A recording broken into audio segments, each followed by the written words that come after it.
مالک یوم الدین، جو جزا و سزا کے دن کا مالک ہے۔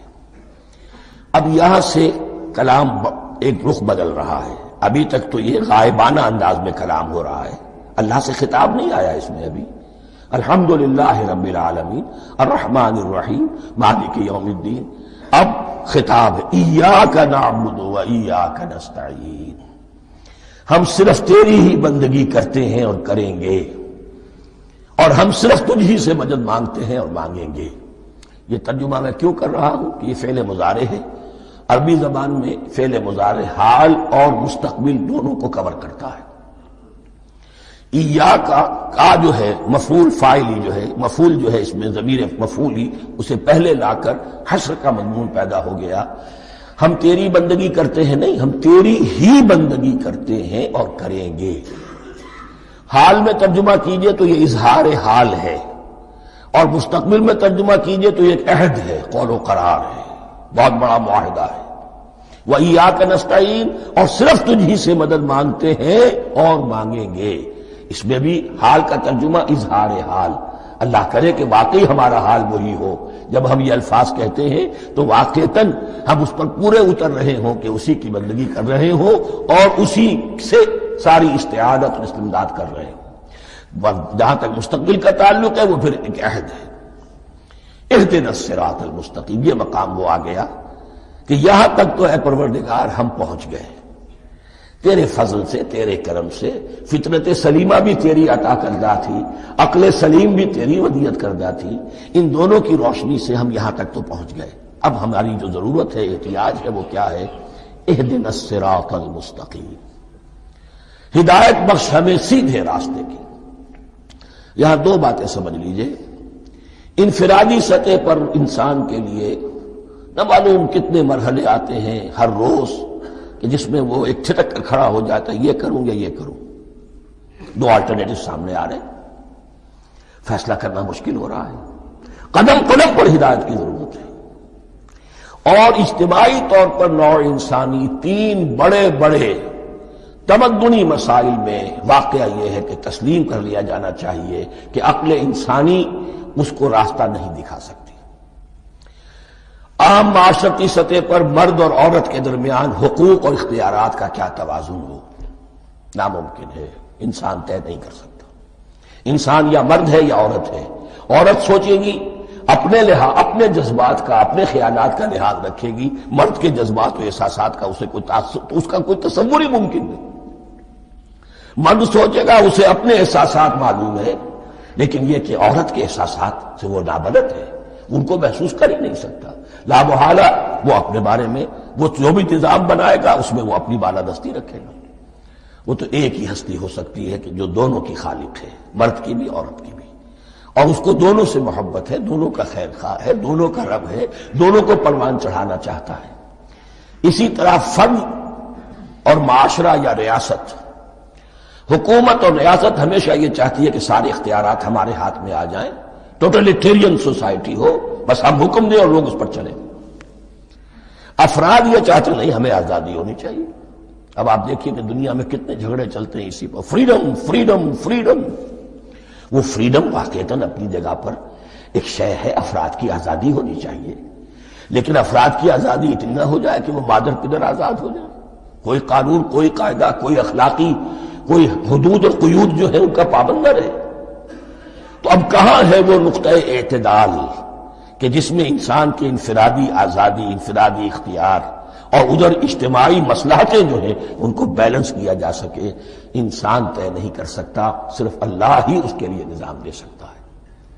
تیسرا مسئلہ ہے سرمایہ اور محنت، اس میں کیا توازن ہو؟ سرمایہ اور محنت دونوں مل کر کچھ بنا رہے ہیں، کچھ پروڈیوس کر رہے ہیں۔ اب اس میں نفع جو ہوا ہے اس میں سرمایہ کا کتنا حصہ ہونا چاہیے اور لیبر کا کتنا ہونا چاہیے، کون طے کر سکتا ہے؟ اس کے لیے بھی کہ ایسا نہ ہو کہ سرمایہ داری جو ہے آکاش بیل بن کر پورے معاشرے پر چھا جائے، اور غریب بیچارہ، مزدور بیچارہ، کاشتکار بیچارہ وہ گویا کہ چکی کے دو پارٹوں میں پس کر رہ جائے، اس کی کوئی حیثیت نہ رہ جائے۔ لیکن یہ کہ دوسری طرف اگر یہ کہ مزدور کا جو حق ہے اس سے زیادہ اس کو دے دیا جائے تو سرمایہ جو ہے وہ سکڑ جائے گا، شائی ہو جائے گا، وہ پھر میدان میں نہیں آئے گا۔ کیا کیا جائے؟ کون سا نقطہ عدل و اعتدال ہے؟ یہ تین مسائل ایسے ہیں، اہدنا الصراط المستقیم۔ تو یوں سمجھیے کہ ایک جو بنیادی ہدایت تھی، ایک اللہ کو پہچان لینا، یہ جان لینا کہ کل حسن و جمال اور تمام انعام و اکرام کا منبع اس کی ذات ہے، وہ رحمان ہے اور رحیم ہے، اور یہ جان لینا کہ مرنے کے بعد جی اٹھنا ہے، حساب کتاب ہے، فیصلہ ہوگا جزا و سزا کا، اور مختار مطلق اس دن کا اللہ ہے۔ پھر یہ عہد کر لینا ایاک نعبد و ایاک نستعین۔ اس کے بعد دعا، پروردگار ہمیں ہدایت پر قائم رکھ، ہماری ہدایت میں اضافہ فرما۔ اس ہدایت کے لفظ کو سمجھ لیجئے، بنیادی ہدایت، تفصیلی ہدایت، قدم قدم پر ہدایت، ہدایت پر ہدایت۔ والذین اہتدوا زادہم ہدی، جو لوگ ہدایت کے راستے پر آتے ہیں اللہ ان کی ہدایت میں اضافہ کرتا ہے۔ تو یہ قدم قدم پر ہمیں ہدایت کی ضرورت ہے اور مرحلہ وار ضرورت ہے۔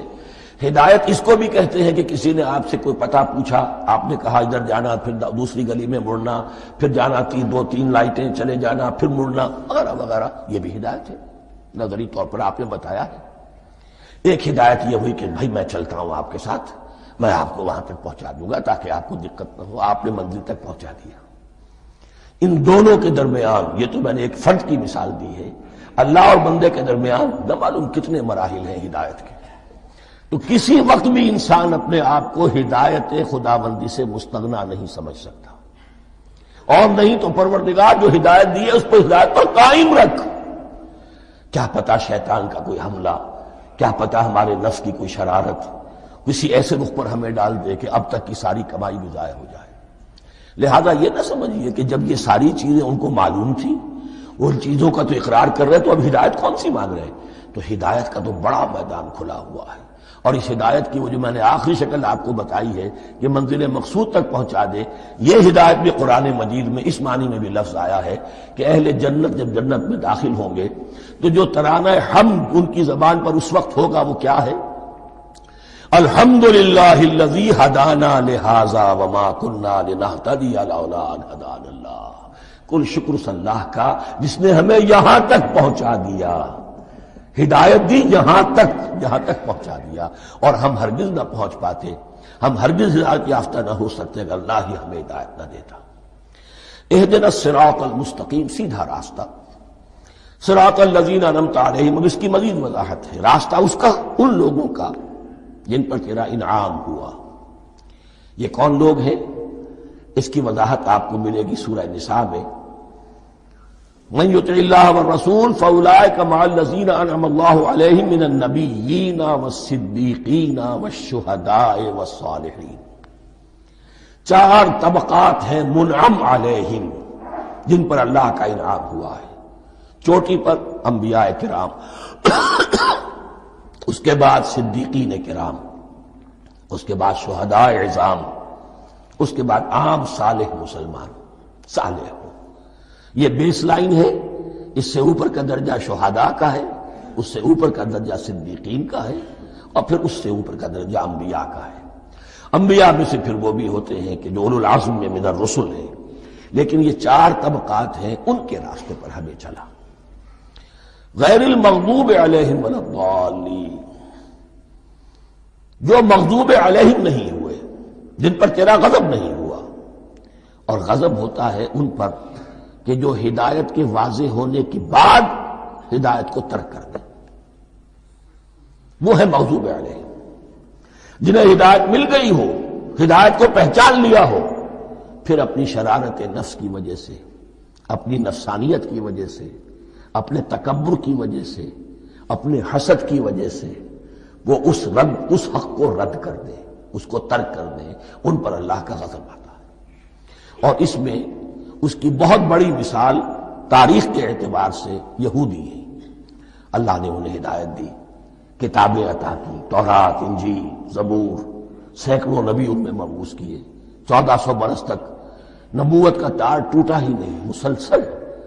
ابتدا میں بھی 2 نبی، موسیٰ اور ہارون، اور اختتام پر بھی 2 نبی، عیسیٰ اور یحییٰ علیہ الصلاۃ والسلام، اور ان کے مابین کوئی لمحہ نہیں آیا ہے تاریخ بنی اسرائیل میں جبکہ کوئی نہ کوئی نبی موجود نہ ہو، لیکن انہوں نے اپنی شرارت نفس کی وجہ سے ہدایت تورات سے بھی منہ موڑا، اور پھر سب سے بڑی بات یہ کہ ہدایت محمدی سے، ہدایت قرآنی سے بھی صلی اللہ علیہ وسلم منہ موڑا، وہ ہے مغضوب علیہم ولا الضالین، اور نہ ہی گمراہ ہوئے۔ یہ لفظ جو آتا ہے عربی زبان میں گمراہ کا بھی ہے اور تلاش حق میں بھٹکنے والے کا بھی ہے۔ ایک وہ شخص ہے جس پر حق ابھی واضح نہیں ہوا، وہ تلاش میں ہے، اس کے لیے بھی ضال کا لفظ آئے گا۔ اسی طرح کوئی شخص کسی کے عشق اور محبت میں ایسا ہو جائے، دیوانہ ہو جائے، اس کو بھی ضال کہتے ہیں، یعنی اس کے اوپر جذبات کا اتنا غلبہ ہو گیا ہے کسی کی محبت اور عشق کی بنا پر۔ تو حضور کے لیے یہ لفظ آیا ہے وَوَجَدَكَ ضَالًّا فَهَدَىٰ، اور یہ تو سورۃ الضحیٰ ہے، اکثر بیشتر لوگوں کو یاد ہوگی۔ تو یہ جو ضال کا لفظ ہے اس میں سمجھ لیجئے ضروری نہیں ہے کہ وہ گمراہ ہو، بلکہ وہ بھی کہ جو ابھی راہ ہدایت کی طلب میں اس کے حصول کے لیے اس کی تلاش میں کوشاں ہے، اور وہ بھی کہ جو کسی مغالطے کی وجہ سے حق سے منحرف ہو جائے۔ یہ بھی جان لیجئے کہ ایک ہے بدنیتی، تکبر، حسد، حق کو جان کر پہچان کر رد کر دینا یا چھوڑ دینا یا ترک کر دینا، ایک ہے کسی غلطی میں، کسی جذبات کے اندر آ کر، کسی غلو کے اندر مبتلا ہو کر اور حق سے منحرف ہو جانا۔ اس کی جو سب سے بڑی مثال ہے وہ نصارہ ہے، عیسائی ہے۔ حضرت مسیح کو انہوں نے مانا لیکن غلو کیا، یہ لفظ آئے گا آگے، لا تغلو فی دینکم، اپنے دین میں غلو نہ کرو۔ جیسے ہمارے ہاں بھی بعض لوگ ہیں جو حضور صلی اللہ علیہ وسلم کی تعریف میں، حضور صلی اللہ علیہ وسلم کے ساتھ اپنی محبت کے اظہار میں غلو کر جاتے ہیں۔ یہ انتہا درجے کو ہو گیا تھا حضرت مسیح علیہ السلام کے ماننے والوں میں، اور اس کی بنا پر انہوں نے تثلیث کا عقیدہ ایجاد کر لیا اور حضرت مسیح علیہ السلام کو اللہ کا بیٹا بنا دیا۔ تو اس کی سب سے بڑی مثال ضالین کی اس اعتبار سے کہ ہدایت پانے کے بعد کسی بدنیتی سے نہیں بلکہ کسی اچھے جذبے میں غلو کی وجہ سے، رسول سے محبت کرنا تو اچھا جذبہ ہے لیکن یہ محبت بھی ایک حد میں رہنی چاہیے۔ غلو کرے گی تو ظاہر بات ہے کہ اس کے بعد وہ گمراہی کی طرف لے جائے گی۔ یہ ہے اس سورہ مبارکہ کا ترجمہ، اور اس کے بعد آخر میں آمین کہنا یہ مسنون بھی ہے، کہنا چاہیے،